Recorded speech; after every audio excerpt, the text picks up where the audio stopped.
तो नमस्कार दोस्तों, स्वागत है आपका हमारे अपने YouTube चैनल जिसका नाम है स्काई क्लासेस।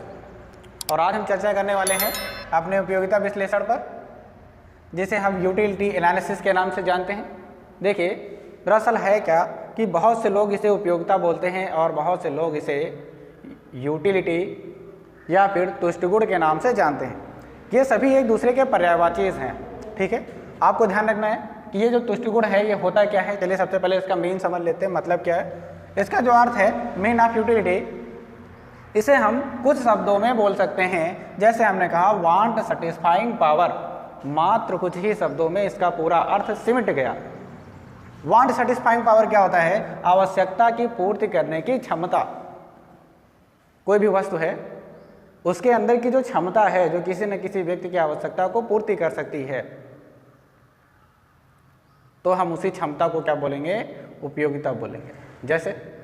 जैसे सपोज दैट मेरे पास ये मार्कर है, इस मार्कर में एक क्षमता है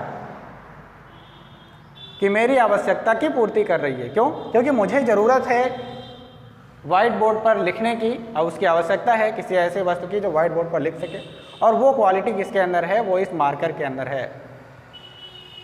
तो इसी क्षमता को हम लोग क्या बोलते हैं? इस क्षमता को हम लोग बोलते हैं यूटिलिटी, या फिर हम बोल सकते हैं उपयोगिता या तुष्टिगुण। ठीक है, इसके अंदर की जो हमारी आवश्यकता की पूर्ति करने की क्षमता है उसे हम क्या बोलेंगे? उसे हम बोलेंगे यूटिलिटी अर्थात तुष्टिगुण। कोई भी वस्तु हो, जैसे मेरे अंदर एक क्षमता है कि मैं सामने वाले व्यक्ति की आवश्यकता की पूर्ति कर सकता हूं। जैसे मान लिया कि सामने वाले व्यक्ति को शिक्षा की ज़रूरत है और मैं अपने द्वारा दिए जा रहे ज्ञान से उसकी आवश्यकता की पूर्ति कर सकता हूं और कर रहा हूं। इसका मतलब क्या है? मेरे अंदर एक यूटिलिटी है। हर एक व्यक्ति, कोई भी हो, कुछ भी हो, आप ध्यान रखिए, अगर उस व्यक्ति के अंदर सामने वाले व्यक्ति की आवश्यकता की पूर्ति करने की क्षमता है तो उसके अंदर यूटिलिटी मौजूद है। वह चाहे वस्तु हो, चाहे वो सेवा ही क्यों ना हो। तो किसी भी वस्तु या सेवा में निहित वह शक्ति जो आवश्यकता की पूर्ति करने की क्षमता है उसे हम क्या बोलेंगे? उसे हम बोलेंगे यूटिलिटी। ध्यान रखेंगे। तो आवश्यकता की पूर्ति करने की क्षमता ही क्या होती है? वो हमारी तुष्टिगुण या यूटिलिटी या उपयोगिता होती है। ठीक है, अब हम देखते हैं, अब हमारे प्रोफेसर हैं जिसका नाम है एम बाबर। ध्यान रखेंगे, ये एक ऐसे अर्थशास्त्री थे जिन्होंने बहुत सारी अपने आर्थिक गतिविधियों में बहुत तरह की आर्थिक गणनाएं इन्होंने प्रदान की। चलिए फिलहाल देखते हैं। एम बाबर के अनुसार इन्होंने कहा कि तुष्टिगुण किसी भी वस्तु या सेवा की आवश्यकता की पूर्ति करने की शक्ति है। बात वही है ना? बोले हाँ है ना? पूरी वही बात है। इन्होंने क्या कहा? इन्होंने कहा कि किसी भी वस्तु के अंदर या सेवा के अंदर आवश्यकता की पूर्ति करने की जो शक्ति होती है, जो क्षमता होती है, उसी को हम क्या बोलते हैं? उसी को हम लोग उपयोगिता बोलते हैं या तुष्टिगुण बोलते हैं। ध्यान रखेंगे, ये जो तुष्टिगुण है ये क्या है? यही है उपयोगिता, है ना? कन्फ्यूज नहीं होना है। ध्यान रखेंगे, कन्फ्यूज नहीं होना है। हर एक व्यक्ति अपनी तरह से बात को कहता है, कुछ उपयोगिता बोलते हैं, कुछ तुष्टिगुण बोलते हैं। तो यहाँ पर ये जो हमारी तुष्टिगुण है यही उपयोगिता है। इन्होंने कहा उपयोगिता किसी भी वस्तु या सेवा की आवश्यकता की पूर्ति करने की शक्ति होती है। अब हम देखते हैं प्रोफेसर जे बंस के अनुसार। प्रोफेसर जे बंस, इनका क्या कहना है? इनका कहना है किसी वस्तु या सेवा में आवश्यकता को संतुष्ट करने की जो शक्ति होगी उसे हम क्या बोलेंगे? उसे हम बोलेंगे तुष्टिगुण। बात तो वही है ना? बोले हाँ कि ना? बिल्कुल वही बात है। इन्होंने कहा कि किसी भी वस्तु होए तो उस वस्तु के अंदर जो आवश्यकता को संतुष्ट करने की शक्ति है वही क्या कहलाएगी? तुष्टिगुण कहलाएगी। तो अब हमें लगता है कि आपको उपयोगिता का अर्थ विधिवत समझ में आ गया है। अब हम जरा देखते हैं क्या चीज़? अनुमानित तुष्टिगुण और वास्तविक तुष्टिगुण। अनुमानित तुष्टिगुण क्या होता है? अनुमानित तुष्टिगुण एक ऐसा तुष्टिगुण है जो वस्तु को उपभोग करने से पहले उसका अनुमान लगाया जाता है। जैसे जो सोचिए कि कोई भी वस्तु हम खरीद रहे हैं। सपोज दैट मैं एक मोबाइल खरीद रहा हूँ। मोबाइल खरीदने से पहले मैं ये सोचता हूँ कि अगर मैं 10,000 का मोबाइल खरीदता हूँ तो वो मोबाइल कम से कम नहीं तो 1 साल से 2 साल या 3 साल चलना चाहिए, उसमें कोई भी गड़बड़ी नहीं आनी चाहिए। यानी हमारा अनुमान है 2 साल तक का। लेकिन वह मोबाइल जल्दी ही ख़राब हो जाता है, 1 ही 2 महीने में ख़राब हो जाता है। तो हम सोचे कुछ और थे और हमें मिला कुछ और। तो अनुमान था ज़्यादा पाने का, लेकिन पाया क्या? कम। अनुमान था ज़्यादा क्षमता की, लेकिन थी क्या, कम। वैसे ही जैसे हम मार्केट से पेन खरीदते हैं और घर आते तो चलता ही नहीं है, कभी कभी ऐसी कंडीशंस होती है कि नहीं, बिल्कुल होती हैं। ध्यान रखेंगे दोस्तों, कोई भी वस्तु है अगर आप उससे अनुमान ज़्यादा का रखते हैं और मिलता कम है, इसका मतलब है अनुमानित तुष्टिगुण अलग है और वास्तविक तुष्टिगुण अलग है। अनुमानित जो हमने अनुमान लगाई, वास्तविक जो हमें वास्तव में मिली। अनुमानित का अर्थ यह है कि जो हम पहले से सोच बनाए हुए हैं कि हाँ हमें इतना मिलेगा, हाँ हमने शर्ट खरीदी है और शर्ट कम से कम नहीं तो 6 महीने तो चलेगी ही चलेगी, लेकिन लाते ही एक ही धुलाई में कलर उतर गया और उसमें रोएं निकलने लगे, धीरे धीरे वो डैमेज हो गई। अब हमें पता चल गया कि ये हमें बेचने वाले व्यक्ति ने हमें बेवकूफ़ बनाया है। इसका मतलब क्या है, इसका मतलब है कि अनुमान था ज़्यादा का लेकिन मिला क्या, कम। अनुमान था उसकी क्षमता ज़्यादा होगी लेकिन उसकी क्षमता निकली कम। ध्यान रखें, अनुमानित तुष्टिगुण अलग है और वास्तविक तुष्टिगुण अलग है। एक वस्तु की में निहित ऐसी शक्ति जो किसी आवश्यकता की पूर्ति करे वो क्या कहलाएगी, वो कहलाएगी हमारी उपयोगिता। ठीक है, चलिए अब हम आगे देखते हैं।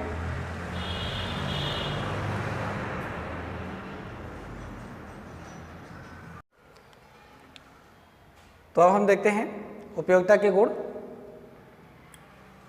Characteristic of utility. ध्यान रखेंगे, उपयोगिता के गुण का मतलब होता है उपयोगिता के अंदर क्या महत्वपूर्ण बातें हैं। मानव की आवश्यकता से ही आता है। अगर एक व्यक्ति के अंदर आवश्यकता होगी तभी सामने वाली वस्तु की उपयोगिता होगी। ध्यान रखेंगे, जैसे सपोज दैट मुझे इस मार्कर की ज़रूरत है तो मुझे लगता है इस मार्कर के अंदर क्षमता है, लेकिन एक ऐसा व्यक्ति जिसे इस मार्कर की ज़रूरत ही नहीं है, क्या लगता है उसकी नज़रों में इसकी क्या कोई क्षमता है, क्या इसकी कोई उपयोगिता है? नहीं। ध्यान रखेंगे, उपयोगिता व्यक्ति के आवश्यकता पर निर्भर करती है। अगर व्यक्ति के अंदर आवश्यकता है तभी सामने वाली वस्तु की उपयोगिता है, अगर व्यक्ति के अंदर आवश्यकता नहीं है तो उस वस्तु के अंदर उपयोगिता भी नहीं है। अगर आपको बोर्ड की ज़रूरत है तब आपके लिए क्या लगेगा, आपको लगेगा कि बोर्ड के पास एक क्षमता है, लेकिन एक ऐसा व्यक्ति जो इस बोर्ड से कोई लेना देना तक नहीं है उसका, उसके लिए इस बोर्ड की क्षमता क्या है, 0 है। क्यों? क्योंकि उस व्यक्ति की उसकी आवश्यकता ही नहीं है। तो ध्यान रखेंगे, व्यक्ति की आवश्यकता है तभी वस्तु की उपयोगिता है। अगर व्यक्ति की आवश्यकता नहीं है तो वस्तु की उपयोगिता भी नहीं है। इसलिए व्यक्ति की आवश्यकता ही वस्तु की उपयोगिता निर्भर कराती है। अब हम देखते हैं सेकंड नंबर हमारा। सेकंड नंबर कहता है कि उपयोगिता क्या होती है, अमूर्त होती है, दिखाई नहीं पड़ती। सपोज दैट एक सेब है, एक सेब की जो क्षमता है क्या वो दिखाई पड़ेगी? नहीं, क्योंकि वो हम खाएंगे तब जान पाएंगे कि सेब के अंदर क्या क्वालिटी है। क्या वो क्षमता में दिखाई पड़ती है? नहीं दिखाई पड़ती। एक अमरूद है, हम खाने के बाद ही बता सकते हैं कि वो मीठा है या नहीं, वो अच्छा है तो कितना अच्छा है, उसकी क्षमता कितनी है, हम खाने के बाद ही तो बता पाएंगे। लेकिन क्या हम उसे देख सकते हैं? नहीं। एक वस्तु की क्षमता को देखा नहीं जा सकता, वो अमूर्त है। समझ पा रहे हैं? हमने कहा एक वस्तु की जो उपयोगिता होती है, जो यूटिलिटी होती है, वो हमें दिखाई नहीं पड़ती, अर्थात वो अमूर्त होती है। अब हम देखते हैं इसमें अगला पॉइंट है कि हमारे पास नैतिकता का गुण नहीं होता, अर्थात उपयोगिता के अंदर नैतिकता का गुण विद्यमान नहीं होता। इसका क्या अर्थ होता है? इसका मतलब यह है कि अगर जो उपयोगिता है उसको सही गलत से कोई लेना देना नहीं है। जैसे एक तलवार है, तलवार की उपयोगिता है लेकिन किसके समझ? जिसे उस तलवार की जरूरत है। सीधा साधा आदमी, सज्जन आदमी को तलवार की क्या जरूरत? क्या उसके सामने उस तलवार की कोई उपयोगिता है? नहीं। लेकिन जिसे तलवार की ज़रूरत है उसके सामने उस तलवार की उपयोगिता बहुत ज़्यादा होगी अगर वो तलवार की उपयोगिता है। लेकिन आप ध्यान रखिए, यहाँ नैतिकता की बात की जाए तो तलवार का जो उपयोगिता है उसका सही गलत से कोई लेना देना नहीं है। अगर वह व्यक्ति अपने पास रखता है अपनी सुरक्षा के लिए तो वह सही है, लेकिन उससे किसी को मारता पीटता उससे प्रताड़ित करता है जिससे जन धन को हानि होती है, जिससे लोग दुखी होते हैं, क्या इसका उपयोगिता से कोई लेना देना है? नहीं। इसके अंदर कोई भी नैतिकता का गुण विद्यमान नहीं है, अर्थात उसके अंदर की जो पावर है वो सही या गलत का निर्णय नहीं करती है, उसके अंदर नैतिकता नाम का गुण नहीं होता है। ध्यान रखेंगे, यहाँ पर उपयोगिता में नैतिकता का कोई भी गुण विद्यमान नहीं होता। अगला ऑप्शन है हमारे पास, यह आवश्यकता पर निर्भर करता है। आवश्यकता, एक व्यक्ति के अंदर जितनी आवश्यकता होगी सामने वाली वस्तु उसके लिए उतनी ज़्यादा जरूरी होगी और उस वस्तु के अंदर उसको पावर भी ज़्यादा दिखाई पड़ेगी। जैसे कभी कभी आपने देखा होगा, भूख जितनी ज़्यादा लगी होती है खाना उतना ही टेस्टी आता जो है लगता है। क्या कारण है? कारण बस एक ही है कि भूख ज़्यादा है, इसलिए सामने वाली वस्तु क्या लग रही है? ज़्यादा टेस्टी लग रही। तो आपको ध्यान रखना है कि व्यक्ति की आवश्यकता पर तुष्टिगुण निर्भर करता है। एक वस्तु कितनी ज़्यादा अच्छी है वो उसकी आवश्यकता पर निर्भर करेगी। अगर हमें बहुत ज़्यादा आवश्यकता है तो वह वस्तु भी, उसकी क्षमता भी बहुत ज़्यादा है। अगर हमें आवश्यकता ही नहीं है तो उस वस्तु की क्षमता भी नहीं है। अगर हम खाना खा चुके हैं, पूरा पेट एकदम भरा हुआ है, अब हमारी इच्छा नहीं है कुछ भी खाने की, अब हमारे सामने जो रखी हुई थाली है भोजन से भरी हुई, उसकी उपयोगिता मेरी नज़रों में क्या है? शून्य है, बेकार है। अब मेरे लिए उसका कोई मतलब नहीं है।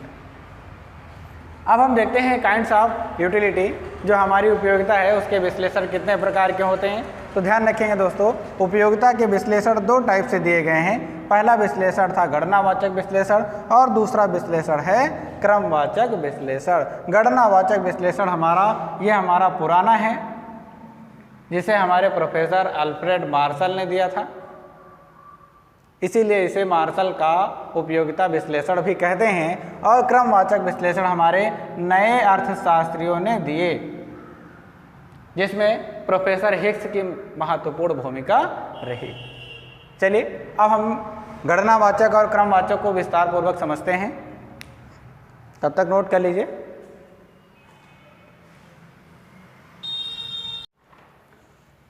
तो ध्यान रखेंगे दोस्तों, गणनावाचक उपयोगिता जो विश्लेषण है वो मार्शल का है, मार्शल ने दिया था इसको, इसीलिए इसे मार्शल का गणनावाचक विश्लेषण भी कहा जाता है। ठीक है, मार्शल ने अपने इस विश्लेषण में बताया कि उपयोगिता को हम माप सकते हैं। इन्होंने बताया कि उपयोगिता को हम यूटिल्स में माप सकते हैं, इकाइयों में। इन्होंने मुद्रा की इकाइयों में उसे माप दिया। ठीक है, क्या क्या ध्यान रखेंगे, ये पॉइंट्स हैं, बहुत ही इंपॉर्टेंट है। मार्शल का गणनावाचक विश्लेषण कहा जाता है, साथ ही साथ इन्होंने उपयोगिता को यूटिल्स में माप दिया था, इकाइयों में माप दिया था। मार्शल ने क्या काम किया दोस्तों? मार्शल ने कहा कि ये जो हमारा उपयोगिता है, अगर हम लगातार वस्तुओं का उपभोग करते हुए जाएंगे तो हमें प्राप्त होने वाली उपयोगिता घटती हुई प्राप्त होगी। भाषा क्या थी इनकी? बहुत ही ज़्यादा सरल थी, इसीलिए सबसे सरल भाषा का यूज़ किसने किया, उसमें हम मार्शल का ही ऑप्शन का चुनाव करते हैं, क्योंकि इनकी भाषा कैसी थी? एकदम सरल थी। ठीक है, चलिए आगे देखते हैं।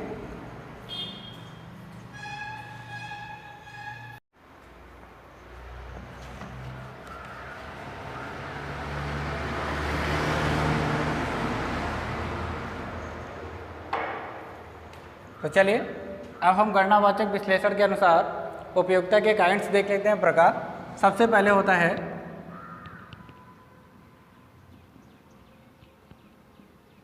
कुल उपयोगिता, जिसे हम लोग बोलते हैं टोटल यूटिलिटी। ठीक है, इसकी जो परिभाषा होगी वो होगी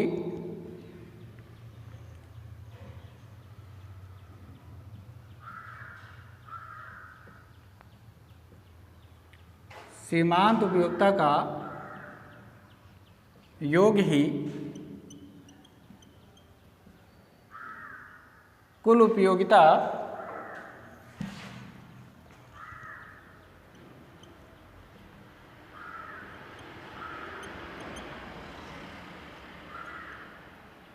कहलाती है। ठीक है, सीमांत उपयोगिता का योग ही कुल उपयोगिता कहलाती है। अगर हम इसका स्ट्रक्चर देखें तो हमारा स्ट्रक्चर क्या होगा? ठीक है, कुल उपयोगिता TUN बराबर सिग्मा MU, या फिर सेकंड, ये तो हमारा पहला था, सेकंड वाला हम लिख सकते हैं TUN equal to MU NH plus MU NH plus 1 dot dot dot, जितने भी MU हैं हमारे पास सारे MUs को हम जोड़ देंगे तो हमें क्या मिल जाएगा? हमें मिल जाएगा टोटल यूटिलिटी। अगला है मार्जिनल यूटिलिटी।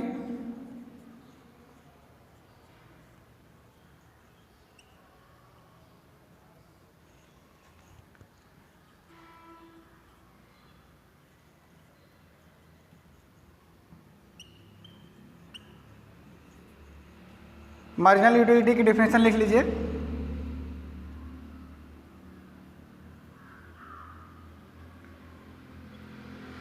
एक अतिरिक्त इकाई का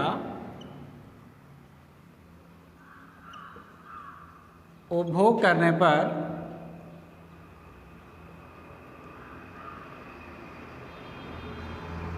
कुल उपयोगिता में जो वृद्धि होती है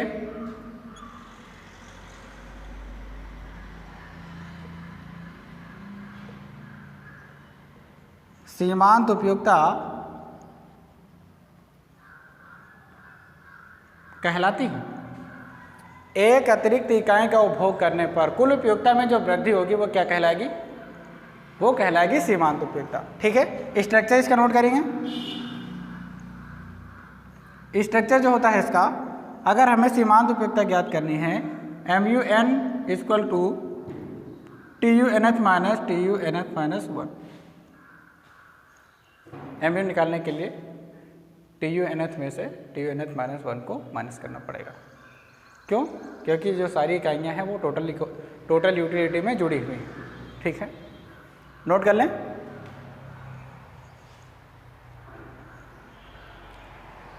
चलिए पुश करके आप नोट करते रहेंगे। अब मैं इसको सारणी के माध्यम से आपको बता देता हूँ।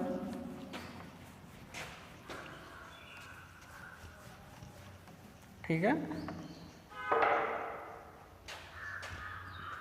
सबसे पहले हम एक साइड में क्वांटिटी लिख लेते हैं, सेकेंड साइड में MU लिख लेते हैं और थर्ड साइड में TU लिख लेते हैं। 0 1 2 3 4 5। ठीक है, 0 में हमें कुछ नहीं मिलता, 1 में अगर 40 मिल रहा है, फिर 30 मिल रहा है, फिर 20, फिर 10, फिर 0, फिर माइनस 10। चलिए 2 और बढ़ा लेते हैं, और माइनस के 20। हमें पता है TU निकालने का स्ट्रक्चर क्या होता है? TU बराबर होता है सिग्मा MU। ठीक है, जोड़ते चले जाएंगे। 40 में 30 जोड़ेंगे कितना हो जाएगा? 70, 70 में 20 जोड़ेंगे 90, 90 10 100, 100 0 100, 10 घटाएंगे 90, 20 घटाएंगे 70। तो ये आ गया हमारे पास TU और ये MU। ठीक है, अगर ये ना पता होता तो हम घटा घटा के निकाल सकते। जैसे हमने 70 में से 40 घटा दिया तो कितना बचेगा? 30। 90 में से 70 घटाएंगे कितना बचेगा? 20। 100 में से 90 घटाएंगे कितना बचेगा? 10। 100 में से 100 घटाएंगे 0। तो हम घटा करके MU को भी ज्ञात कर सकते। ठीक है, लेकिन यहाँ आपको ध्यान रखना है, ये TU क्या है?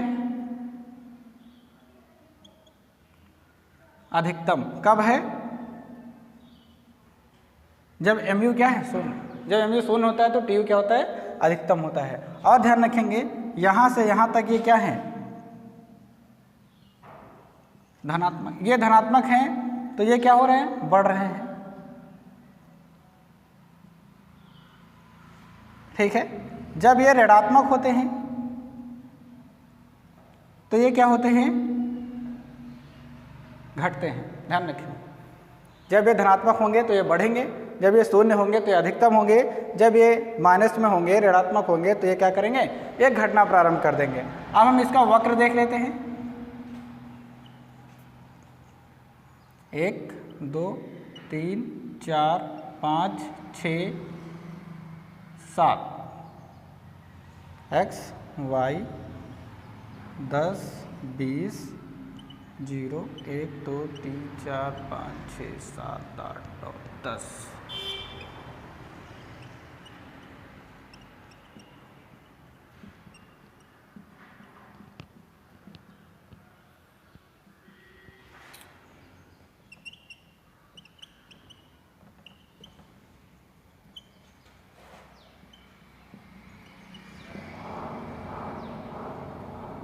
ठीक है।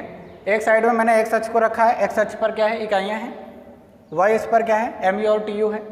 ध्यान रखेंगे दोस्तों, इसको बनाने का एकदम सिंपल तरीका मैं आपको बताता हूँ, कोई इसमें झंझट नहीं है, बस एक बार में पटरी रख के खींच देना। पहले इकाई पर आपको देखना है, पहली इकाई पर कितना है दोस्तों, पहली इकाई पर है 40, तो आपको सीधे चले आना 40 पर, आगे ना। जैसे अब हम 40 पर आते हैं, एक सेकंड बाहर कर उठाता हूँ। जैसे मैं 40 पे आता हूँ, अब 40 और हमें देखना जीरो कहाँ है, पाँचवीं इकाई पर। अगर पाँचवीं इकाई पर शून्य है तो हमें पाँचवीं इकाई पर डैश कर लेना है और यहाँ से पट्टी रख करके एक सीधी लाइन खींच देनी। ठीक है ना। जब हम सीधी लाइन खींचेंगे और अब हमें पट्टी रख के इसे मिलाते हुए चले जाना है। ठीक है, बहुत ईजी है, कोई दिक्कत की बात नहीं है। यहाँ पे आपको केवल मिलाते हुए चले जाना है। अब आपको सारे पॉइंट मिल जाएंगे। देखिए ये मिला, ये आपको मिलते जा रहे हैं। ठीक है, अब आपको क्या करना है, सीधे एक नंबर पर 40 है, ठीक है, 2 नंबर पर 70 है, तो हमें इसे बढ़ा देना है 70 तक, इस जगह तक, और इसे बढ़ा देना है कहाँ तक आया ये, या है 90 तक, तो मुझे 90 तक बढ़ा देना है इसे। और उसी प्रकार इसे भी बढ़ा देना है कितने तक, या है 100 तक, तो मुझे 100 तक बढ़ा देना है, और इसे बढ़ा देना है 100 तक।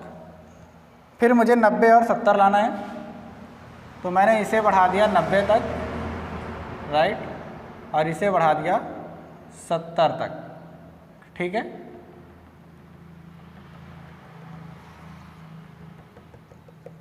डैश डैश डैश करके बढ़ाना है।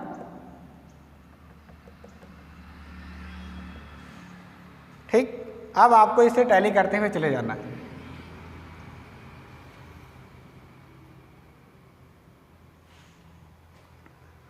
अब देखिए दोस्तों, मेन चीज, मेन क्या है, यहाँ से यहाँ तक के एरिया को अगर हम देखें तो यहाँ से यहाँ तक mu क्या है, mu है धनात्मक। जब mu धनात्मक होता है तो अगर हम देखें तो ये tu हमारा क्या है, tu हमारा बढ़ता है, बढ़ रहा है ना। जब mu धनात्मक है, tu क्या हो रहा है, tu ऊपर की तरफ प्रोग्रेस करता जा रहा है, बढ़ता जा रहा है। ठीक है, लेकिन अगर हम देखें इस कंडीशन में mu क्या है, शून्य। जब mu यहाँ शून्य है, ऐसी कंडीशन में ये यहाँ देखिए, ये यहाँ पर आप देखिए, यहाँ tu क्या हो जाएगा, tu हो जाएगा अधिकतम, tu क्या हो जाएगा, tu हो जाएगा अधिकतम। लेकिन अगर हम यहाँ पर देखें, इस जगह पर यहाँ से लेकर के यहाँ तक, तो mu क्या है दोस्तों, mu है हमारे पास ऋणात्मक। mu क्या है, ऋणात्मक। जब mu ऋणात्मक है, ऐसी कंडीशन में tu क्या होगा, tu हमारा नीचे की तरफ जा चुका है, ये tu घटता है। ठीक है ना, tu समझ रहे हैं ना। mu क्या है, मार्जिनल यूटिलिटी, सीमांत उपयोगिता। TU क्या है? कुल उपयोगिता। ध्यान रखेंगे, एकदम क्लियर है, कोई झंझट की बात नहीं है। बस आपको 2 से 3 बार इसकी प्रैक्टिस करनी है, बस आपको एकदम क्लियरली तरीके से इस चित्र को बनाना आ जाएगा। फिर से एक बात समझ लीजिए, जब तक सीमांत उपयोगिता धनात्मक होती है तब तक कुल उपयोगिता बढ़ती जाती है। जैसे ही सीमांत उपयोगिता शून्य होती है कुल उपयोगिता अधिकतम हो जाती है। जब सीमांत उपयोगिता ऋणात्मक होती है तो कुल उपयोगिता घटना प्रारंभ कर देती है कोई डाउट? कोई डाउट नहीं है, एकदम क्लियर है, साफ। जब सीमांत उपयोगिता, आपको पता होना चाहिए सीमांत उपयोगिता ह्रास नियम, सीमांत उपयोगिता ह्रास नियम कहता है कि यदि हम एक ही समय में लगातार कई इकाइयों का उपभोग करते जाएंगे तो हमें उत्पादन क्या हो, तो हमें प्राप्त होने वाली उपयोगिता घटती हुई प्राप्त होगी। अर्थात एक समय में धनात्मक होगा, दूसरे समय में शून्य हो सकता है, तीसरे समय में ऋणात्मक कंडीशन में पहुंच जाएगा। और ऐसी स्थिति में कुल उपयोगिता जो है हमारे नियम के अनुसार पहले बढ़ेगी, फिर रुकेगी, फिर घटेगी। तो ध्यान क्या रखना है, आपको ध्यान रखना है कि कुल उपयोगिता पहले बढ़ती है जब तक सीमांत उपयोगिता धनात्मक होती है, और उसके बाद वो रुकती है जब सीमांत उपयोगिता शून्य होती है, और उसके बाद घटना प्रारंभ करती है जब सीमांत उपयोगिता क्या होती है दोस्तों? तब होती है ऋणात्मक अवस्था में। ठीक है, याद रहेगा ना? याद रहेगा ना दोस्तों? देखिए यहीं से मैंने इसे बनाया।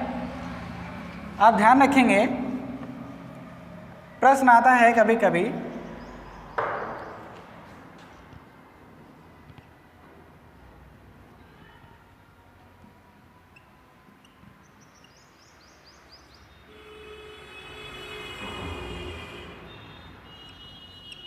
सीमांत उपयोगिता ह्रास नियम क्या होता है? ठीक है, सीमांत उपयोगिता ह्रास नियम ध्यान रखेंगे, एक ही समय में लगातार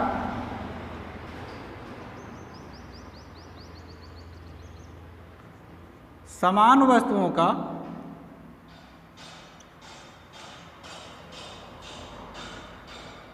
उपभोग करने पर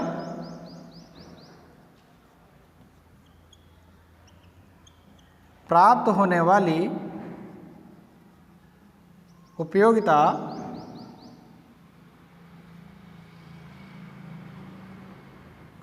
घटने लगती है,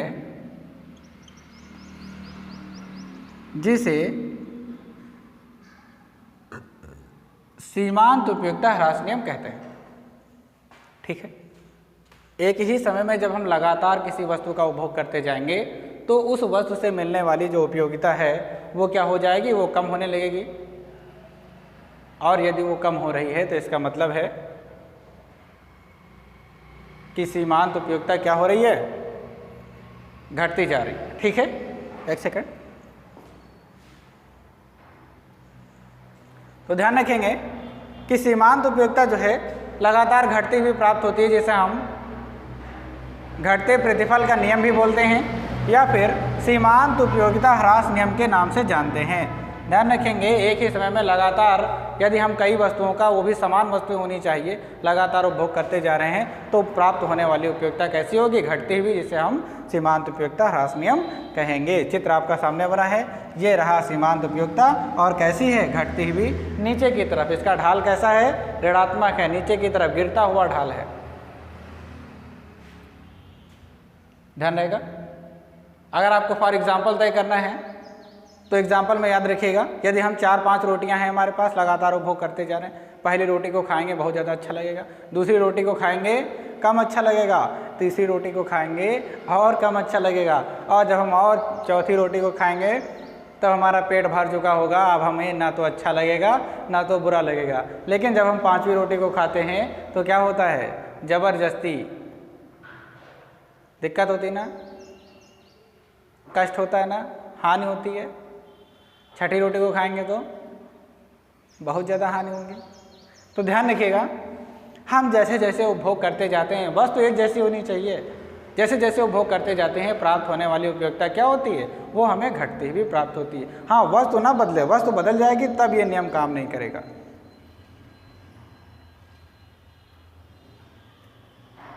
जैसे हमने बताया, हम खाना खा चुके हैं, पेट भर चुका है, लेकिन अब हम ये सोच रहे हैं कि अब हम अगर कुछ खाएंगे तो हमें उपयोगिता नहीं मिलेगी, हमें अच्छा नहीं लगेगा। लेकिन नहीं, ऐसा नहीं है। क्यों? क्योंकि अगर खाना खाने के बाद काला जाम सामने आ जाता है तो व्यक्ति तुरंत लपक लेता है उसे। सामने छेना राजभोग आ जाता है तो तब तो उसे अच्छा लगता है। अच्छा उसे इसीलिए लगता है क्योंकि वो वस्तु बदल गई। उसके सामने पूड़ी रखोगे, चावल रखोगे, वो नहीं पसंद करेगा। लेकिन यदि उसके सामने मीठा रख दिया तो वो पसंद करेगा, क्योंकि वस्तु बदल गई। जो वो लगातार खा रहा है, मैंने क्या कहा, मैंने कहा कि यदि समान वस्तुएं हैं, वस्तुएं कैसी हैं, समान, अगर आप समान वस्तुओं का लगातार उपभोग कर रहे हैं तब जा करके उपयोगिता घटेगी। अगर वस्तुएं बदल रही हैं, बार बार वस्तुओं का आप क्रम चेंज कर रहे हैं, कोई दूसरी वस्तु आ रही है, फिर दूसरी वस्तु आ रही है, ऐसी कंडीशन में उपयोगिता घटने वाली नहीं है। उपयोगिता क्या होगी? उपयोगिता बढ़ेगी, घटेगी तो नहीं। ठीक है, याद रहेगा ना? तो ये रहा हमारा उपयोगिता का गणनावाचक विश्लेषण। इस गणनावाचक विश्लेषण के रचयिता कौन थे? इसके रचयिता थे प्रोफेसर मार्शल, जिन्होंने उपयोगिता को यूटिल्स में मापा और उन्होंने बताया कि उपयोगिता हमारी जो है यूटिल्स में मापी जा सकती है, इसे हम इकाइयों में व्यक्त कर सकते हैं। इन्होंने बताया कुल उपयोगिता तथा सीमांत उपयोगिता के बारे में। ठीक है ना? चलिए नोट कर लीजिए इसे।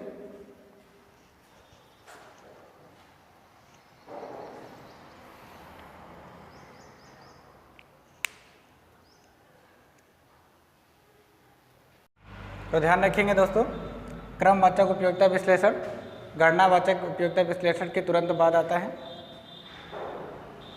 गणनावाचक विश्लेषण की ये कड़ी निंदा करता है, आलोचना करता है, और उसके बाद हमें एक नया सिद्धांत देता है।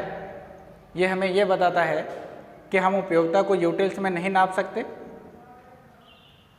हम उपयोगिता को दो वस्तुओं का एक साथ उपभोग करने पर हम ये बता सकते हैं कौन सी वस्तु अधिक श्रेष्ठ है और कौन सी वस्तु कम श्रेष्ठ है। ध्यान रखेंगे, प्रोफेसर हिग्स द्वारा दिया गया। किसके द्वारा?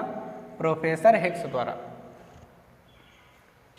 इसका बैकग्राउंड देखें तो सबसे पहले हमारे यहाँ अंग्रेजी अर्थशास्त्री आए जिनका नाम था एजवर्थ। उन्होंने सन 1881 ईस्वी में ये बताया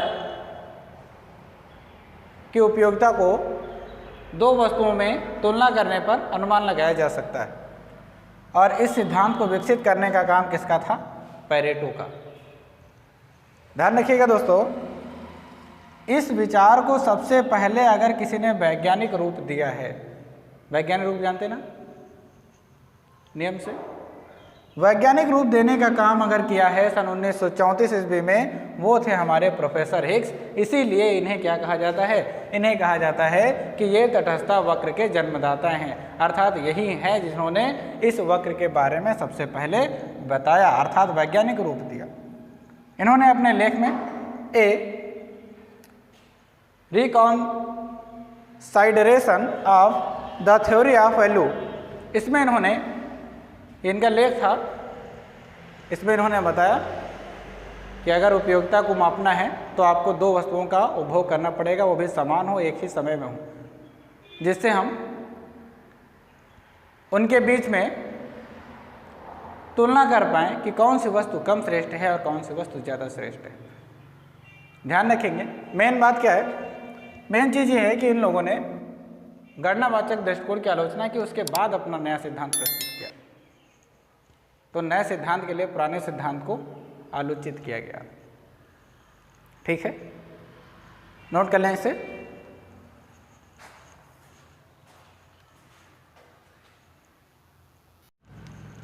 तो दोस्तों, ये जो क्रमवाचक उपयोगिता विश्लेषण के अनुसार उपयोगिता को यूटिल्स में नहीं नापा जा सकता है, इसमें प्रोफेसर हिग्स जी कहते हैं कि जो हमारा उपयोगिता विश्लेषण है उसमें उपयोगिता को यूटिल्स में तो बिल्कुल नहीं माप सकते, क्योंकि वो एक ऐसी अवधारणा है वो एक मनोवैज्ञानिक अवधारणा। ध्यान रखेंगे, मनोवैज्ञानिक धारणा को कभी भी हम यूटिल्स में माप नहीं सकते, क्योंकि एक वस्तु का उपभोग करने पर हम ये नहीं कह सकते कि उस वस्तु से हमें कितनी उपयोगिता प्राप्त हो रही है। हम ये नहीं बता सकते कि उसकी इकाइयों में उसकी लिमिट्स क्या हैं।